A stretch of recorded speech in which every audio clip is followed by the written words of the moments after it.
Hi everyone, this is my first video in a series that we're doing as an English department called Shelf Isolation. Shelf Isolation is a series of videos that we're doing just talking about books that we really like, that we recommend that you read during this period of isolation. There are also books that you could do for coursework as well. So two birds with one stone, get to read a really great book and also a potential coursework book. So the first book that I'm going to be talking about is Oranges Are Not the Only Fruit. Some of you might have heard of this, some of you might have heard of the writer called Jeanette Winterson. I really like this book. I really like this book because it's both funny and sad, so sometimes it will have you laughing out loud. It's so comical in parts.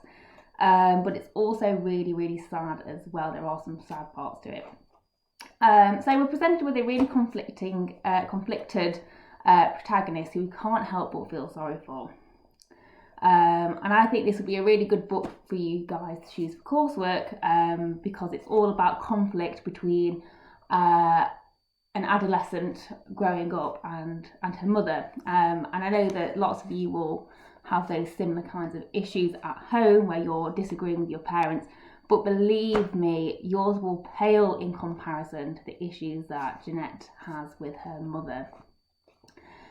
So what the book is about is it's about this young girl who's growing up. It's a Bildungsroman, and she's adopted by a very Christian mother.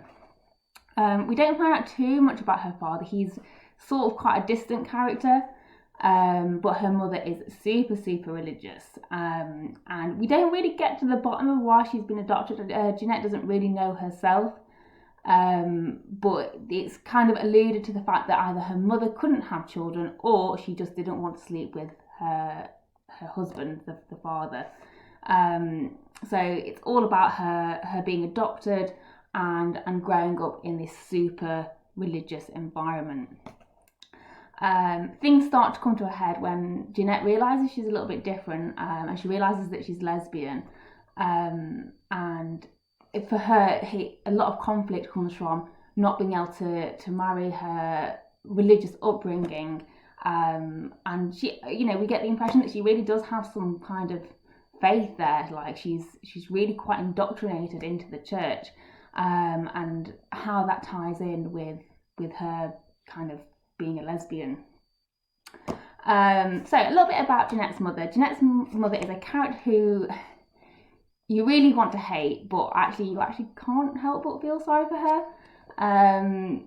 We can really see how she's indoctrinated into the church, and she has those beliefs, to the extent that she stays up all night so that she doesn't have to sleep in the same bed as her husband.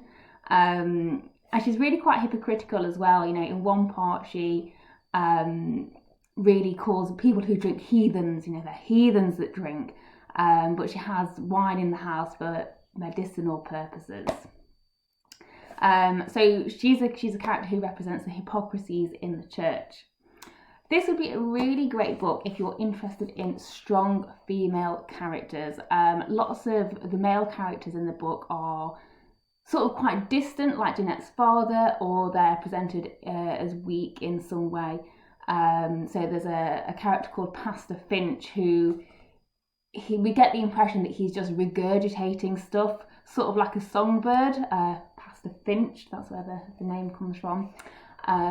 So we get the impression that he's just regurgitating information, and it's not that he doesn't believe it himself, but he doesn't really quite understand it himself. And as I said, Jeanette's father, really weak character, doesn't stick up to Jeanette's mother, and is just a bit useless, I guess.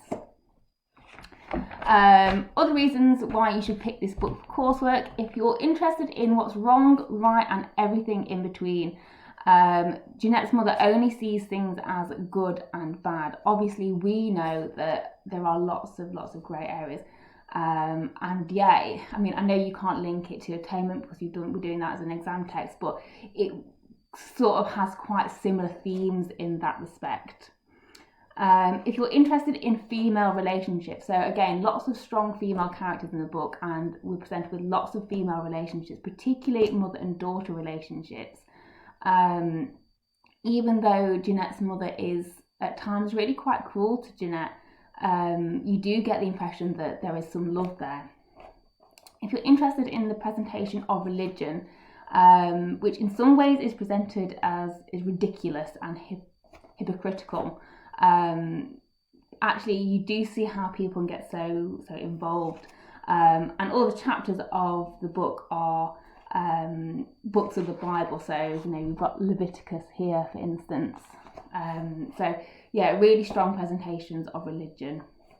If you're interested in LGBTQ plus issues as well, obviously that's a really strong theme within the book, and how that ties into other parts of life, particularly religion. So that's my shelf isolation, and what I want to end with is my favourite quotation from the book, and it's where Jeanette says to her girlfriend Melanie, "I love you almost as much as I love the Lord."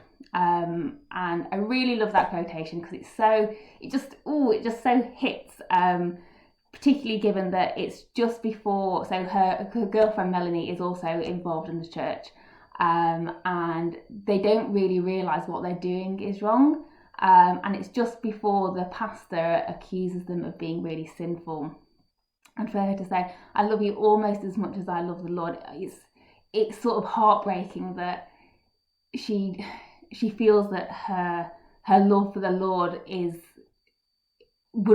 allowed to continue, even though she has this sexual love for Melanie as well, and she's totally unwavering, even though those people in the church totally disagree with the way that she's behaving, and it kind of makes me think that actually, if there is a God, I don't know your own personal religious beliefs, but if there is a God, actually God would be forgiving, and God wouldn't care that Jeanette was a lesbian, and it's those hypocritical characters in the church that really care more than God himself or herself.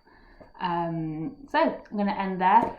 Give it a read. It's not too long either. It's quite a nice, easy read. So, I would recommend reading it even if you don't end up doing coursework. It's a really great book.